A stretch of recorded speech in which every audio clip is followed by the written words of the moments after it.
天中，你似我生，日日夜夜，我必信靠你，在应许中，我展翅翱翔，每个呼吸。 唯有荣耀你，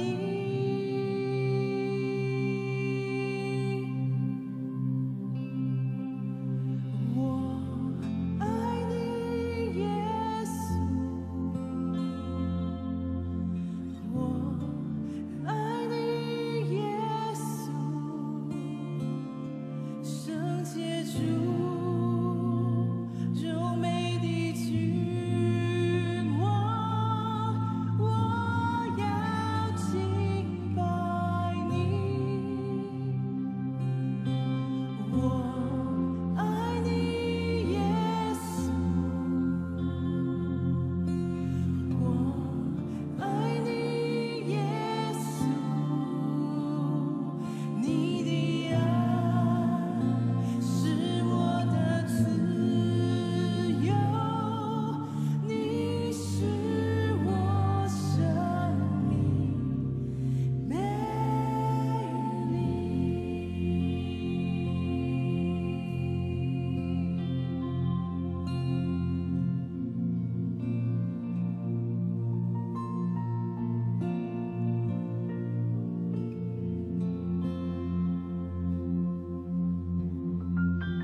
Hallelujah. Shalom弟兄姊妹，安息上 Shalom弟兄姊妹。哦，呢度把啲雪爆了哈，個提升呀？誒，我被單殺，我姊妹wel。你面同埋安超，ngay bọt át ở xí 同埋被拔壓。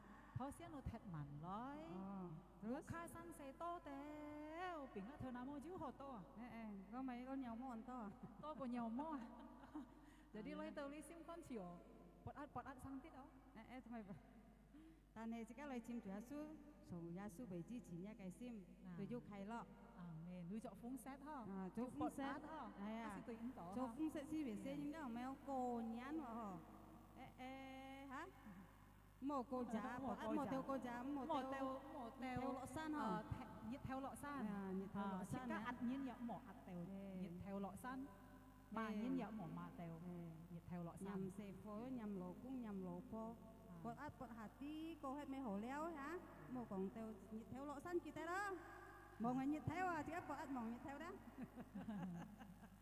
theo lọ san xí son chuối ha thế mà kinh phu nhiệt tụ mấy thằng ấy tôi thung cung mấy con thiếu chỉ mới ăn tôi chỗ phun sạch đấy ha chỉ các mấy con ấy con nhăn ăn con nhăn tại này chỉ các sim khai lốt tôi hay con nhăn amen gà nó chẳng thiếu chỉ mới chỉ các khi hoàng hỉ lấy thì lấy ăn to phun sa mày ha như con khi chuyện đấy chỗ phun sa mày về chiều ngay bọt ăn mó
學少個槍，按槍按當然過癮，係咪過超都冇咪人學少。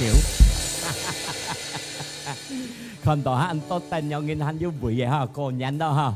嗱，感謝主，今當照食家限能叫你拜主，你聽上帝嘅話，格食家要讚美主，亦都係最好嘅恩典，本食家得晒，阿門。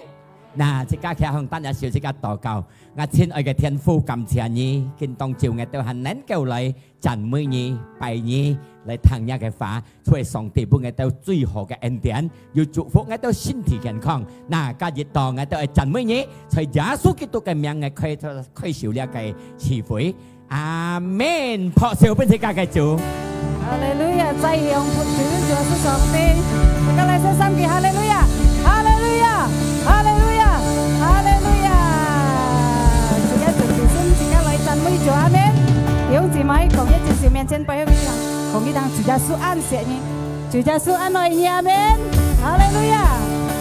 自己來熱烈來敬拜主，因為上帝自己係救主。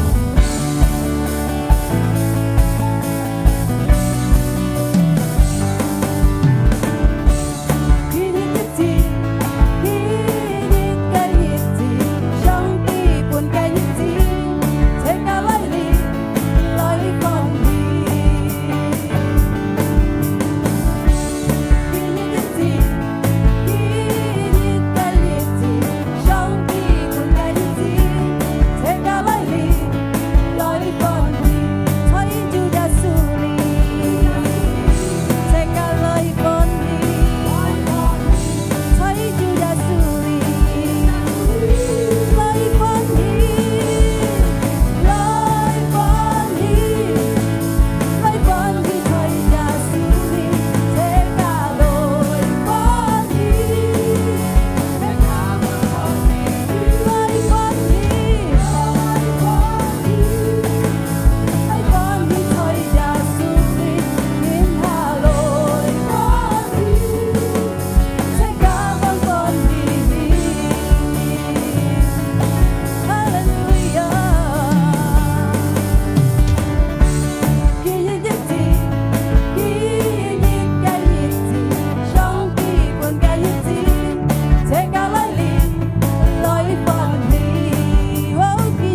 要特叫阿們。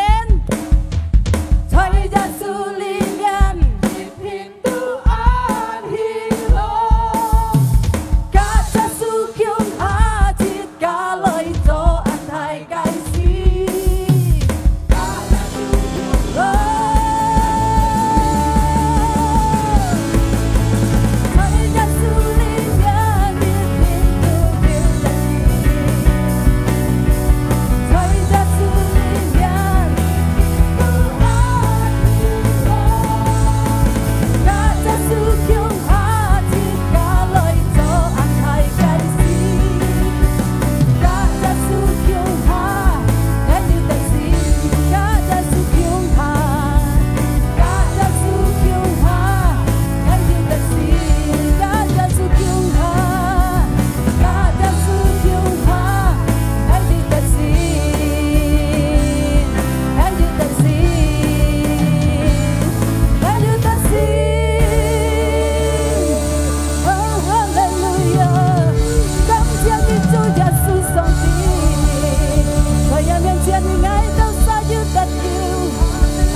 Hallelujah, Hallelujah, Hallelujah, Hallelujah. Cảm謝你耶穌，耶穌更愛介紹，耶穌更愛到殺痛快。感謝你嘅恩典，感謝你嘅福，哈利路亞。感謝你嘅笑。yêu khen ngày tế xa Hallelujah Giê-xu sống đi ngày teo cầm chia nhi Hallelujah Hina baraya la baraya la bo Hina baraya la baraya la bo cảm chia nhà cái ân tiền cảm chia nhà cái ơi cảm chia nhi Chúa Giê-xu Chúa Giê-xu Chúa Giê-xu ngày teo ăn si giao đi ngày teo ăn si giàu nhỉ cảm謝你耶穌ngày teo si giàu nhỉ Hallelujah cảm謝你嘅同在感謝你嘅恩典耶穌上帝要恢復ngày teo嘅心要恢復ngày teo嘅心要醫治ngày teo嘅心Hallelujah要做善事本ngày teo sai cảm謝你耶穌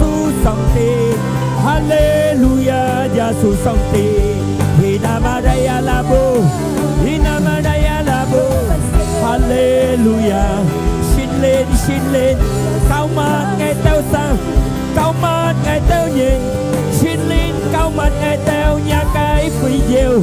Hallelujah. Cho xin cha bốn ngày tâu nhiên. Hallelujah. Hina badaya la badaya la bu. Shanaya la badaya la bu. Hallelujah. Hallelujah. Ngài tao song xin kinh tông chiều. Ngài tao tại ngài tao hot mù cái sim lại. Ngài tao tại tủ ký cái sim lại. Ngài tao nhìn thấy tại tao song đi từ họ cái anh thiện. Nhưng bởi xin đến yêu các ngài tao thúng thái. Xin đến yêu khen tại ngài tao sáng. Xin đến yêu cho từ họ cái phụ ngài tao đánh. Xin cha yêu phật sinh kinh tông chiều. Ôi, vô xin nhọc tại tao khéo. Phật khéo tại tao duy trì. Tại tao xin thị khen thăng. Xin đến ngày xin cha còn xa lời kinh tông chiều. Phật gia cái lung cùng thị đánh. Si giàu đánh. Ngài xong xin duyên thính đánh tao. Yêu hot mù cái nhìn. Duyên thính đánh tao nha cái xin cha. Thời giá số ký tu cái miệng. Ngài xong xin vô xin nhọc ngài tại tao khéo. Yêu Phật khéo ngài tại tao chính xin. Tại tao uy bồ. Nha cái khéo tại tao thấy là cái nhà biến xong. Xin thí đánh khen thăng. Họ siêu bên thì các cái chủ gia sư. Cảm謝你主耶穌，感謝你，我相信信念要做，要各人都通齊，每日就要過hết những cái恩典kinh當照，luôn chúng ta到những cái恩典，嗱，今日當我哋都係聽những cái法，透過những cái福音傳出嘅，成日都撒車車學得những cái恩典，車車得những cái力量，車車得những新嘅安慰，信念高乜福音。Xin linh cầu mắt lung trùng nhà cái gì Thời giá số kỹ tục người miếng Ngài tao cảm ơn Ngài tao tổ cầu Xin các sẽ lấy cắn Amen Thọ siêu bên xin các cái chỗ Sẽ xăm kỳ Hallelujah Hallelujah. Hallelujah. Thọ siêu Này còn nhắc cảm nhận đi Nhí dư lấy sẽ dư thầu à Nhưng bởi nhí dư lấy dư thầu nào nhất gán Sẽ lên thằng sống tì cái phá Amen Nà chẳng cho lung trùng hương tỷ chỉ mày ná Kiều hì con nhân nhá Kinh tỏ chị ca Con nhân này sân biong khơi ra sân Lý hà nhí khung biong họ lại thằng sống tì cái phá Amen Nà chị ca lại phọ xíu Kinh tông chiều phân đea cái sống tì cái ảnh su lắn xong rồi còn kia cái thỏ Nà phọ xíu Hallelujah Hallelujah 再破小碗上帝，哈利路亞！感謝主，今下朝切家能夠分回對出嚟呢，又車車嚟喜樂吹上帝嘅裏面，阿門。切家又分相見面，隔切家嘅姊妹嚟隆重上帝嘅恩典，阿門。哈利路亞！今當朝那感謝主，切家很又車車嚟聽上帝嘅話語，因為到上帝嘅話語本切家得勝，阿門。上帝嘅話語本切家ถูกเล็บอาเมน嗱今จะnhất呀ลีnhân講道本講道信心咪好我相信兄弟姊妹也每集拜六也聽到講道信心咪好บัดนี้信心10分重要อาเมน上帝講信心10分重要อาเมน信心都係一開生命อาเมน信心都係切家嘅生命切家啲因為到信心切家能夠得救阿門因為到信心切家看安多上帝做善者吹家嘅善見嘅阿門因為到咩นะ上帝合意上帝愛切家做業者家嘅聖人做到完全有信心對嘅阿門上帝嘅話語講啊係講冇信心嘅人啊上帝唔合意上帝合意有信心概念，阿門。Berkenan 講合意邊個好？破少家人主耶穌上帝，我上先橋冇講，見舊啲感謝主，我相信經過嘅反應，提倡自家阿門，分記得盡自家上帝嘅反應，愛自家用品行出呢個世間阿門。Ibrani 10節提了將講。呀，自家可以開呀，Ibrani，你都係講到信心嘅呀，但係冇信心，上帝唔合意，阿門。因為自家信人耶穌做自家嘅上帝，信人耶穌做自家嘅救主，自家hết吹信心嘅裏面，阿門。因為係冇信心，上帝唔合意，阿門。嗱，嘅Ibrani 10:38有樣講到。但係我嘅人樣，我嘅人，但係語言也喺在信心嘅裡面，阿們。因為到自家相信了上帝，接了上帝做自家嘅救主，自家係語言，阿們。語言啦，都喺在信心嘅裡面，阿們。自家喺在信心嘅裡面，咩กัน那是一คนจิตต่อย，阿們。係คนจิตต่อ都ไม่อันต่อ信心，錯啊，阿姐阿叔。嗱，因為到自家語言，自家喺在信心，阿們。上帝合意。吹有信心嘅人，阿們，我相信攏仲阿哩錯定嘅阿姐阿叔兄弟姊妹，上帝有個寫嘅人，攏仲自家喺吹信心嘅裡面，阿們。信心，愛用班嘅信心啦，嗱，上帝合意每一責任有信心，但係愛用班嘅信心，上帝愛自家有本嘅信心。有幾個裡面有本嘅信心，我就拜了自家啲堂啊，講有強嘅信心，有本嘅信心，有本嘅信心，有強嘅信心，自家嘅信仰，自家嘅信心，在耶穌基督嘅裡面，阿們。聖經樣啊，照本樣啊，很記得一個法案，我相信你初定嚟，攏總很記得上帝嘅法語，我就拜了講嘅緊，自家嘅信心。信仰在耶穌基督嘅裡面，但係耶穌基督嘅裡面，ยัง能夠本自家本嘅信心，但係能夠本自家強嘅信心，有阿們嗎？自家照本在上帝嘅法語，自家嘅信心，我就拜了講嘅自家嘅信心，或者自家嘅信心係生經生本在上帝嘅法語，但係信心係希望在耶穌基督嘅裡面，一天自家嘅本，阿們。假如係自家假如信心講到，跟講到相信嗬，相信虔信都係講到信心。自家愛虔信上帝嘅法語，自家愛信仰自家信心，在耶穌基督嘅法語，唔係信仰在自家嘅聰明智慧，用自家嘅邏輯家，自家嘅相信，可能用自家嘅夢見一條很安難，自家知道自家安本事，但係攏總計到都未有同，阿們。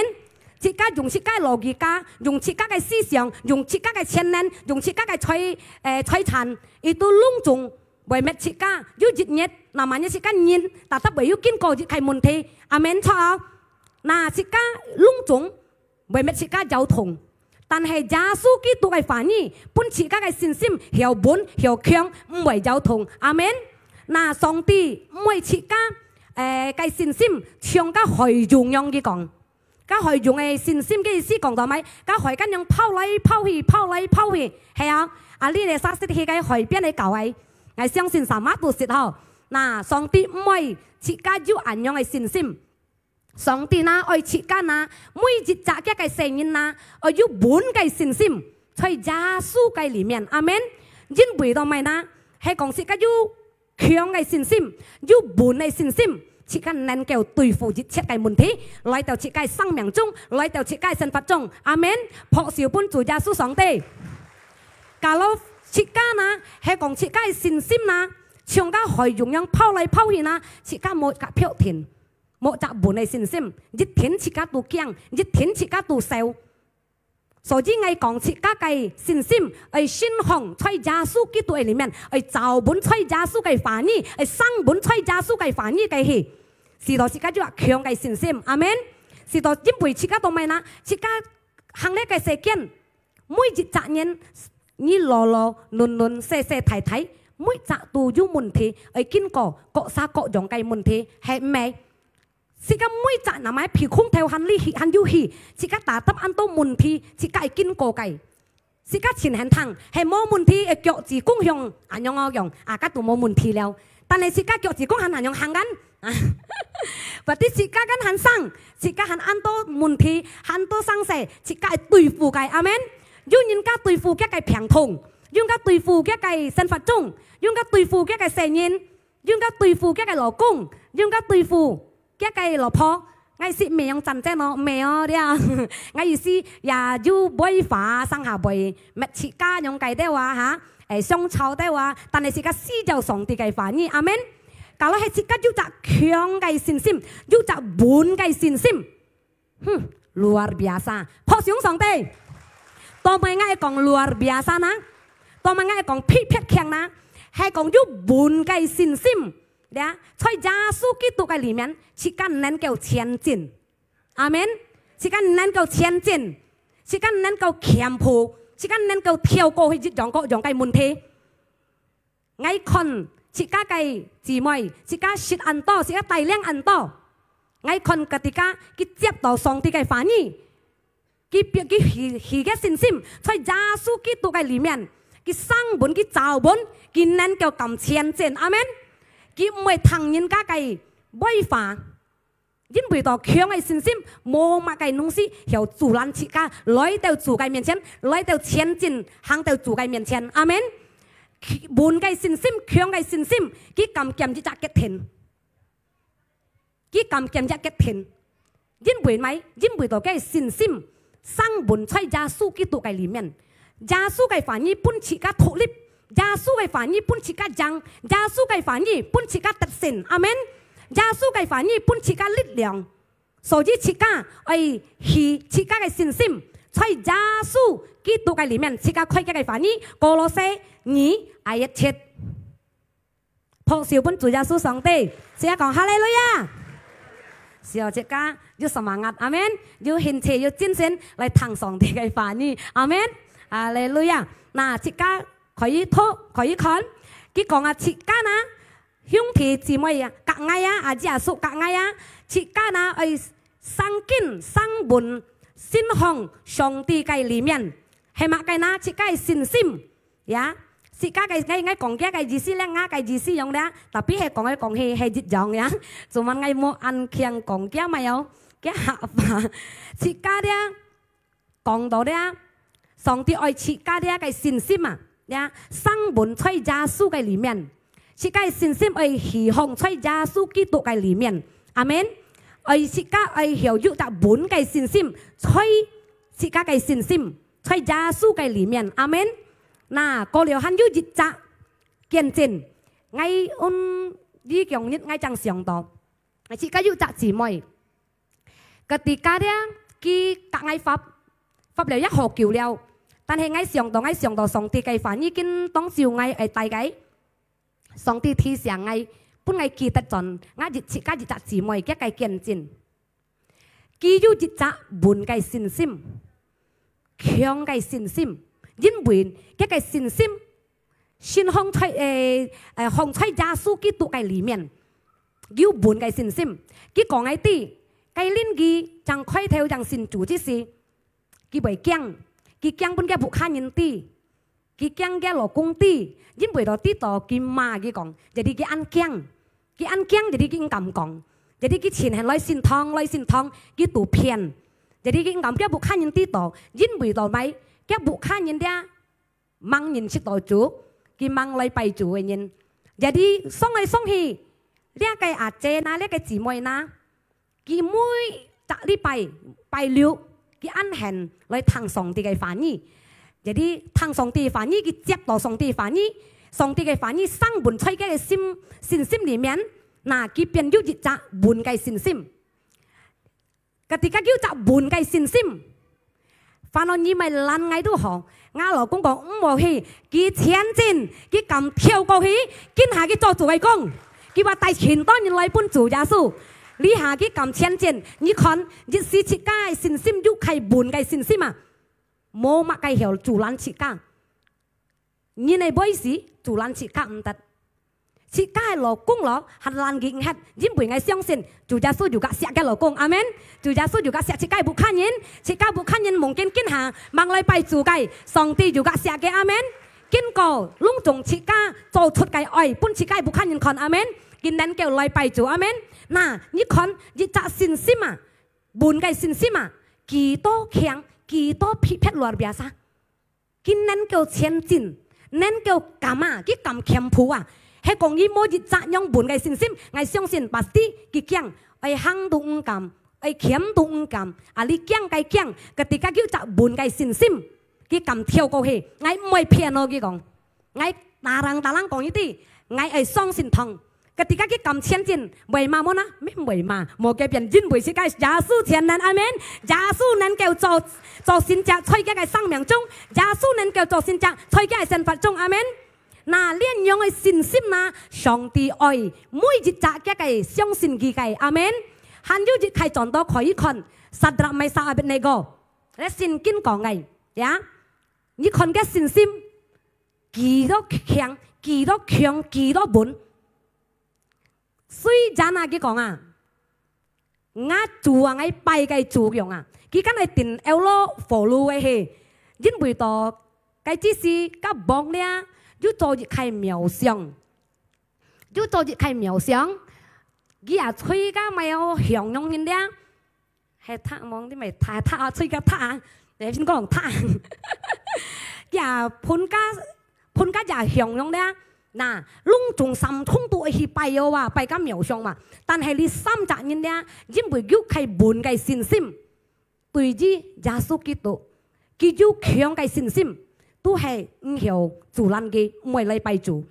佢講啊，安樣嘅信心，我生下上到咧，我講安強嘅信心，主我有個愛要安樣嘅信心，我相信主有個愛切解咗安樣信心。講雖然啊，我主啊，千年嘅主啊。係為冇叫我啊，我咩等佢 L 咯 follow 咯，嗱，安樣嘅信心上帝愛，阿們。可能你下，雖然我電腦平痛，我腳痛，1年2年3年吧，禱告簽主耶穌，都咪為มั่ง可，可能你不看人，你夾別人啥，啊到人家別講切家，講你耶穌安นั้น都咪你相信通雙安叫啊，講นั้น叫做信者，都咪你腳為很มั่ง可。當咪一平咪很มั่ง可，我相信，但係自家要集滿嘅信心，自家愛主耶穌，自家相信，自家得到榮耀嘅生命，在耶穌嘅裡面，自家唔會停嘅嘅背，阿們，自家熱天，我要集強嘅信心，我要集滿嘅信心，因為我啲，我在世間裡幾10年嘛，係冇係咪？自家要係漂田了，在耶穌基督嘅裡面，自家得到榮耀嘅了啊！唔會滅亡，本自家滅亡嘅啊！即係到永久嘅生命啊！人講到平通，加別晒，阿們。每隻人都會不平，反而佢咪人安強安靚嘅人都會不平，阿們。但係上帝愛那，見下上帝愛那，是到自家咧，每一隻人啊，要集滿嘅信心，阿們。係上帝愛做先至為乜啊嘛？唔會難，自家看安多。父母上帝能夠自己變好看，懺悔上帝能夠變佢好行。阿拉巴拉佢自家腳痛頭那痛，阿們。我相信佢哋家先要滿嘅信心，自家每一日過自家日子，我腳痛，我平掹學，但係自家心中都要得到和平，要得到上帝嘅和平，自家求你要感恩對主，阿們。嗱，你上帝愛自家嘅，阿們。你上帝愛要安樣嘅信心，上帝講啊，係我俾女啊，佢講啊。還有信心冇？佢講啊，嗱，我用翻信心，係半要半嘅信心，阿們，要半嘅信心，在耶穌對耶穌，阿們，咪交通啊，咪學，咪神法交通也好，啊都要半天也好，半自家來到主嘅面前，阿們。但係我相信嘛，上帝一天要祝福自家，上帝一天要傾計自家，阿們。經過自家嘅神法中，上帝係獻出一個榮耀，上帝係獻出一個愛，本每一責任。自家是照本人看自家嘅神法中，阿們。我相信自家每一集能夠去造福本每一集人達，阿們。只破少本主耶穌上帝。嗱，讓班人啦，是到啦自家係要一集滿嘅信心。頭先我講嘅，看自家信心，先空吹阿背的，假如係自家信心造本。在耶穌嘅範圍，耶穌嘅裡面，一天自家都滿，阿們。一天唔會交通，但係自家用自家嘅相信、自家嘅思想、用自家聰明智慧，一天會交通，阿們。但係上帝嘅範圍冇交通，上帝嘅範圍冇失敗，上帝嘅範圍講出都係要做嘅，阿們。嗱，自家係先向自家嘅信心，在耶穌嘅裡面，第一，自家講到咪？自家要親密กับ上帝，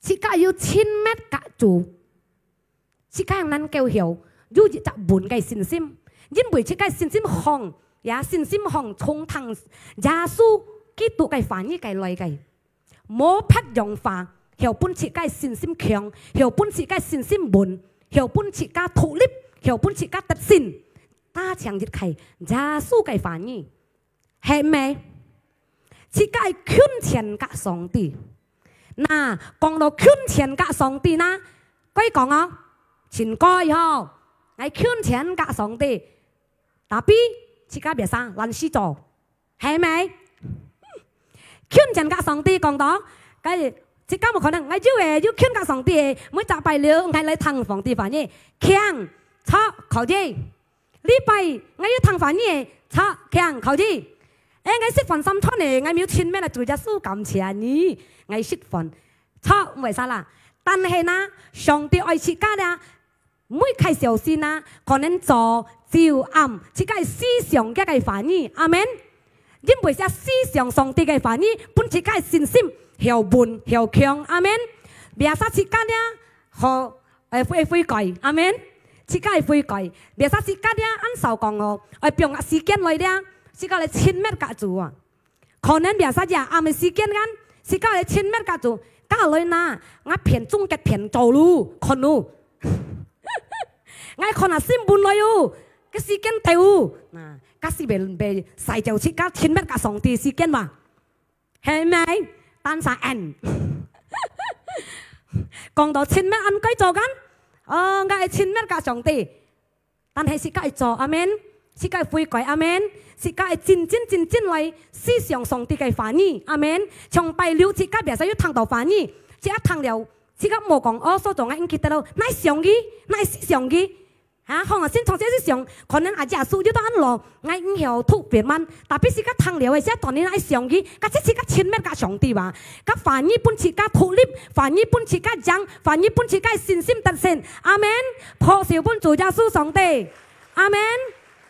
講安歸間，嗱，我相信經過經當照，上帝提醒切家，阿姐阿叔隔嗌單沙掉，切家ketika saya上到係1000 meter上帝，嚟切家戰戰，下邊變國氣，呀，切家嚟拜做，天使變開來望愛，可能要搶哦，朋友家搶切家識照掉，到馬街掉，係咪主人切家來到上帝嘅面前？切家係嚟變開，阿門，因為到切家人善行樣嘅嗱，下集拜了，嗌恨招，唔怕嗌身聊下嚟個助理。Ya, mungkin cut anjan kai mun ha. Kalau hanya nyongin, nyongin kun di cho liao liao, jika cho mang oi, amen. Nhưng bởi jika si jau song ti kai phản amen.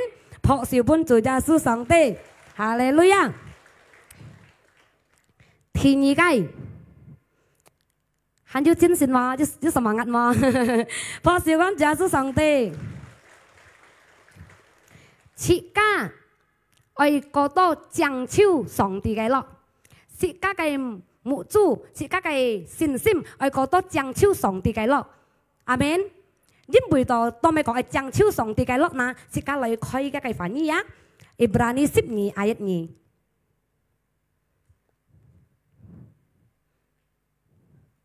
佢講來si các做隆重si các計身法中si các做計si các咧係向手係將手上帝嘅氣。因為到上帝能夠牽帶切家嘅信心去到前往，阿門。嘅意思講到咩呢？從切家咧有痛苦之事啊，有問題之事啊，到上帝允許發生一切病痛，上帝允許一切事情發生喺切家嘅生活中啊。切家咧係上盡上帝喺十字架上帝做嘅，是係看盡上帝嘅愛。上帝做了本切家，切家唔有點看切家問題，看切家經過嘅切家馬沙拉，切家病痛，亦都乜切家隆重呢都為乜切家信心有痛，乜切家為灰心，但係上帝愛切家，將手嘅嘅反義嘅咯，將手上帝嘅咯，ketika切家將手上帝嘅咯呢，雖然切家嘅信心mungkin 5000 bon嘅信心。切家信心5000 bon， 可能切家為咗上帝有同嘅信心，但係ketika切家咧將手上帝嘅嘢，看上帝做本切家啊，切家信心能夠1000 bon， 因為上帝嘅反應牽帶切家本切家亦就1000 bon嘅信心，阿門。因為係看手上帝嘅嘢啦，看上帝做喺十字架嘅，看到咩呢？看到上帝嘅愛，自己要為想，我病痛。本上帝當吃了， ngay cái痛苦本上帝擔吃了。你行愛經過呐，你別沙咧眼能夠開，即刻能夠曉有安樣嘅思想，佢哋家即刻將超上帝嘅氣，阿門。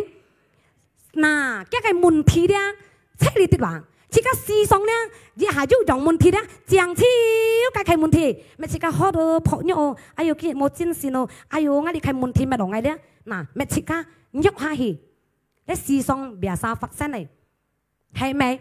嗱，是上帝反而提倡自家有問題之時，自家有經過咪生死之時，自家將超上帝嘅氣，因為當自家信心冇前半，上帝嘅反應，上帝唱出嚟，能夠牽帶自家，能夠帶自家去前半，阿門。破少本主耶穌上帝，哈利路亞。第三計，自家講到愛依靠上帝，阿門。愛依靠上帝。冇依靠自家嘅能力，依靠上帝都係講到相信上帝，阿門。自家依靠上帝，或者自家嘅盼望，自家嘅信心，將超主耶穌嘅氣，阿門。因為就係自家依靠上帝嘅人啦。上帝講咪，一個翻譯講咪，上帝本自家有隻力量，佢哋家自家有上帝嘅力量啦，上帝本自家先嘅力量啦，自家嘅信心。要有本嘅信心，有強嘅信心。耶賽亞40:31章咁樣講到，但係佢講啊，人相信嘅人，呀，自家每一責任係依靠上帝嘅人，希望上帝嘅人，上帝本自家力量，阿門。上帝本自家力量，自家信心變強，自家信心變穩。佢哋家自家有問題，自家有起雙蛋糕嘅問題，生死平通可以坐底下，因為掉自家。佢哋家自家有上帝嘅新嘅力量，自家信心有係本嘅信心，自家能夠對付一切。阿門。從頭先嘅講，佢哋家信心本，上帝本嘅力量，我撳前進；上帝本嘅力量，我撳前進，我撳劍擊天，我撳前進，聽上帝嘅反應。阿門。有阿門嗎？哈利路亞！破小門主耶穌。嗱，頭先我講嘅呀，自家係1000米隔住呀，過了自家眼中信心，自家嘅母主係看超上帝嘅氣，我啲未人貴，但係上帝嘅反應講啦，自家呐係用功，阿門，係用功。歌羅西書23章講到啦，因為有家呐講啊，兄弟姊妹呐，隔籬呐。自家用功在信心嘅裏面，是到咪？是到自家正有有熱氣、滿嘅信心、強嘅信心，阿門。我相信佢哋家自家係做呢3契呀，第一，自家係1000米隔主耶穌，係思想嘅反應，自家係用日功，阿門。用功咩人送超又講出嚟，目見按多被做撚自家間朝按撚燒按開，但係上帝反應講，用功。冇是自家冇有喐係滿嘅信心，冇喐啊強嘅信心，阿門。啊，自家用功，自家未乜自家撚絲嘅，可能自家朝哎呦按撚絲按開度，特別自家用功，是到自家愛喐隻強嘅信心，喐隻滿嘅信心，阿門。嗱，自家將超上帝嘅氣，個本係依靠上帝，記得自家嘅信心係信向。信上吹，耶穌嘅反應，耶穌嘅力量，是到自家有呢隻本嘅信心。朴少溫主耶穌上帝，係相信信靈為本自家聰明智慧，特家嘅反應，阿門。因為我講有限制，但係我相信信靈冇限制，阿門。我可以唱舊歌聲位，我班陣偏歌牧師，朴少溫主耶穌上帝。嗱，隆重姊妹要得到上帝嘅福，透過呢一個上帝嘅發講出嚟，記得係依靠上帝，前下係將超上帝嘅氣，隆重自家係堅去做，自家嘅信心將有滿。嗱，自家講出上帝裏面，自家唔係講來簽上帝，唔係講來簽第一，唔係講 ô song tiên ngay bắt đầu phiền gì ngày họ ô song tiên ngay đồng bẹt ăn mổ cả phùng phùng ngay bún ngày to mẹ cả thì giết chỉ cả chim song tiên giết bự đó chỉ cả nhìn coi chim gì cái phơi bún chỉ cả chim giết bự kí suốt đều chỉ cả cái chó suốt đều chỉ cả cái chuối luôn dùng nhiệt bị tạm hết chỉ cả chim kí giết bự đó cái kiểu chỉ cả mổ chỉ cả tiền chủ phát tiền nhân kí cả chỉ cả bẩn sai xếp chỉ cả tiền xe nhung nhân chỉ cả chim kíแล้วน่ะ兄弟姊妹แม่講平要何猛何因為講你係所以你思想我平何閃上帝你先通平何我講家下你熱天未達到肺心但係นะ因為到平冇何到夠安橋我講窿總總就咪啲自家雜誌咪安到幫你別殺ไป喺個錯嘅小 stroke 了กัน窿總啲กันไป喺個กัน嗱你係佢盡到天賦嘅啲了嗱就算人家嘅撞係呀家嘅大紅山ngay講嘛cái na因為佢嘅信心存下十分強平到夠猛可佢冇問題心中本要擺住信心本就換出耶穌基督嘅啲呢種嘅信心上帝人愛係咪นะ嗱因為到基本日佢達到佢間電到呢個中風係講佢從甜佢基本日2-3日爭啲走一下佢都超過實氣心肝頭你實氣太偏5-5實氣佢都大天簽偏牧師用含佢多兩嘅禱告用偏牧師但係呢佢簽嘅禱告呢因為到嘅信心透過佢嘅僕人禱告佢得到咩得到好得到滿嘅心得到偏前嘅心到了教一講呢佢講嘅心你哋要入平安嘅心但係佢平安嘅心啊因為佢嘅一個約獨醫生呢嘅牧家係佢開刀樣呢邊佢嚇到佢唔敢去醫人係佢醫人開刀佢唔敢去到了教一講啊佢敢去到醫人或者佢相信透過嘅僕人禱告嘅信心出嘅啲佢講佢到了教嘅心得到強得到本要平安佢敢去醫人可惜佢去到醫人上帝一條路未醫嘅平和第二陣上帝本最好嘅學校本自家繼續有啲呢我講兄弟姊妹啲自己在上帝裡面啊咩講平和唔壓冇咩講事情上帝嘅解決唔解決上帝愛自家要入本嘅信心強嘅信心呢個信心愛做呢一個堅強嘅就本一個反義嘅就本一個福音嘅咯嗱我還有個兩個要見證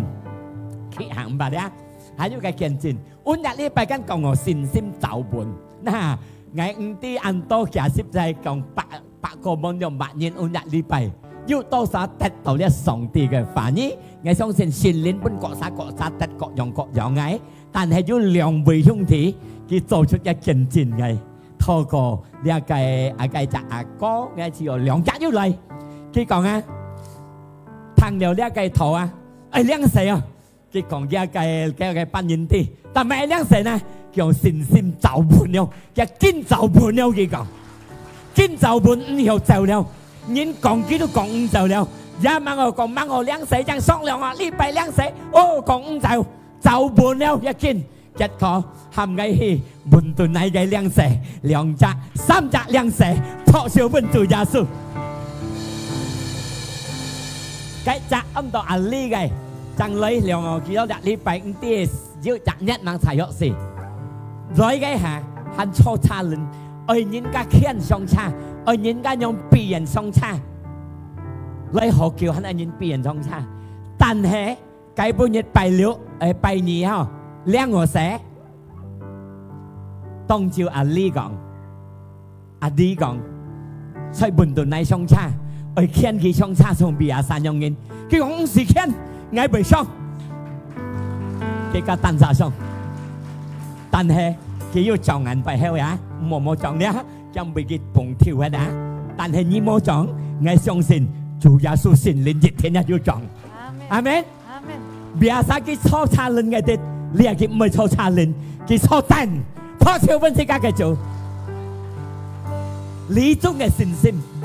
上帝看嘅信心，上帝嘅通才，嚟晒依靠上帝睇身嘅使以賽亞書耶賽啊，嚟撒嘅盼望在上帝，嚟撒嘅依靠天下邊在上帝，上帝本佢新嘅力量，加一本係你新嘅力量，唔是錯差人，佢唔是送差人，佢更能夠行新嘅力量本嘅，阿門。唔是阿啲見佢上冇到，佢碰人哋幾คน，佢嘅腳有力，因為上帝本佢新嘅力量嚟上差。你中嘅信心，上帝先透過見當朝嘅頭，我相信隆重得各沙，神靈要本自己聰明智慧，各沙得各沙嘅，各沙嘅福，各沙嘅福，神靈嘅自己講，我相信得到沙，傳問嘅啲，自己要做見證，阿們，同意？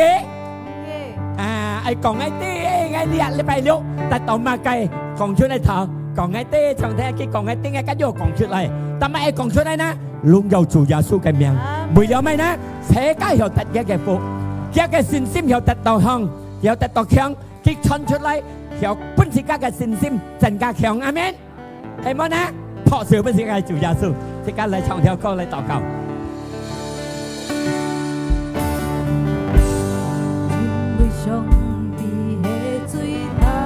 上帝最大。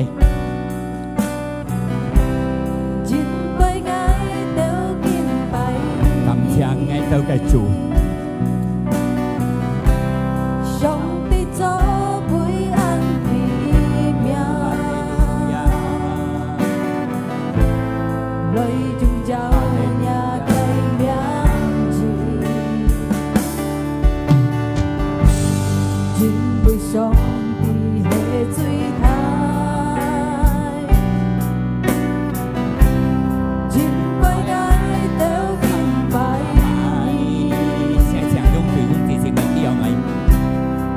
世界奇妙嘅主，強大嘅主。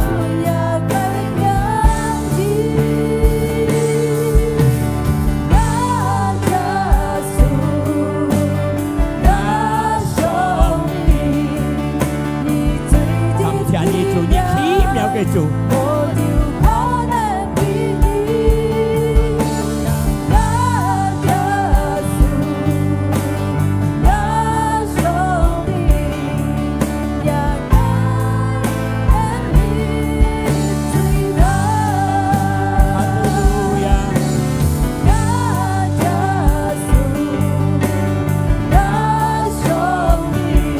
感謝你主耶穌，見當朝日反映天上嘅呢神，因為到我都係基礎，學習基督徒，學習上帝嘅旨意，我都嘅基礎，我都嘅底，出係信心，有信心，我都要生路，有信心，我都能夠穿過一切嘅問題，有信心，我都能夠去得勝嘅路。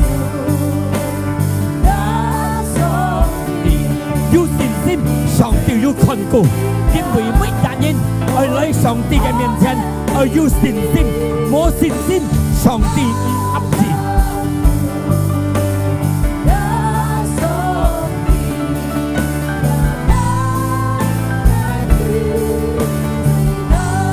感謝你主耶穌，你最大、最善能。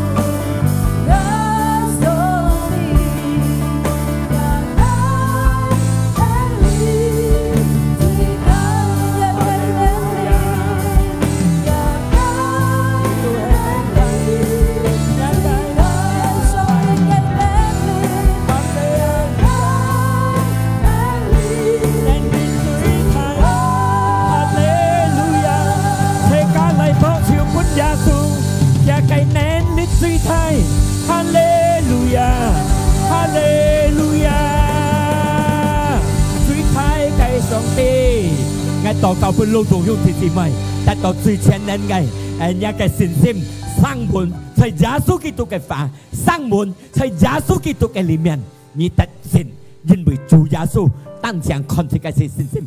咩講自己要得一個信者麼？每日自己都得一個信者。當自己一想，自己都得一個信者了。自己就目珠打開，自己有條氣，自己有舌有鹽，佢就會得到上帝嘅信者了。嗱，上帝愛看自己嘅信心，自己嘅信心佢愛本自己強。係自己要潛佢嚟講，自己要依靠佢嚟講，佢本自己新嘅力量。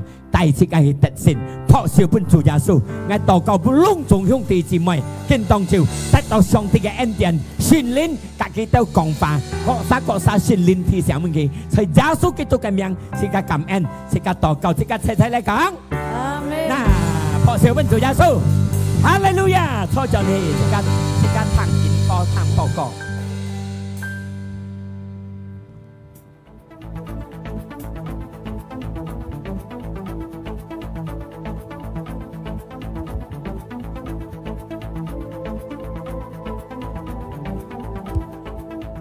今日時間切家愛本奉獻，落門時候，同工要發善台本切家多啥？弟兄姊妹奉獻，業落善風台，家下散會，弟兄姊妹業盡相度，吹滿順街。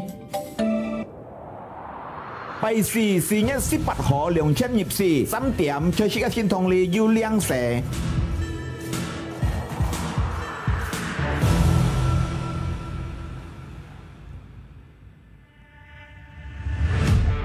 聚會每週拜六4點，青年少年聚會每週拜六6點半暗鋪頭。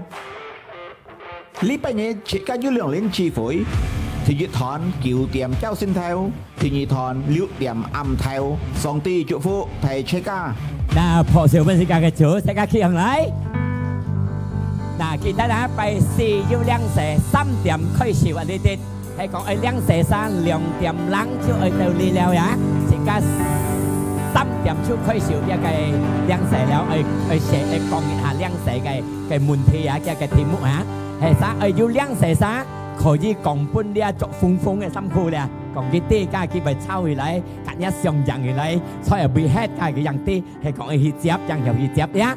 嗱，睇睇自家落啲嘢，自家要撳落呢一個身體，自家準備好，自家企行嚟。我請你天父感謝你，見到我到大我嘅奉獻，一個奉獻獻上在耶穌基督嘅名，和做主嘅工作，榮耀主在阿里比所，能夠講在聖就用你哋，感謝你主耶穌啊！即刻嚟結束呢一個聚會。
上帝奇妙嘅主，所以耶穌基督能夠做善者，能夠通才，能夠帶嚟得勝。感謝你聖靈，要獻帶嚟嘅智慧，從頭到尾，我都隆重得到一個恩典，得到一個福氣，得到一個開心快樂。今日當我都會盡，我相信聖靈要給我哋通才，帶我哋盡到。各xã步卡順利利，嗱兄弟姊妹們，即刻企紅送潮嚟，即刻嘅客家智慧都係到呢個位置，但係佢嘅反應冇限制。嗱，上帝嘅恩典、佢嘅愛、佢嘅福、佢嘅健康，充滿落半世界嘅心中你哋，主耶穌石世界佢獻出一個石，就係佢嘅見證做出嚟，佢死復活。為了每一人相信佢實得到永久嘅生命，聖靈唔是離開過兄弟姊妹，時常要大家同齊，但是個係特善，本是個新嘅力量，在耶穌基督嘅名，是個感恩，是個禱告，得到啥，相信啥，切切嚟講，阿門。兄弟姊妹們，抽進去。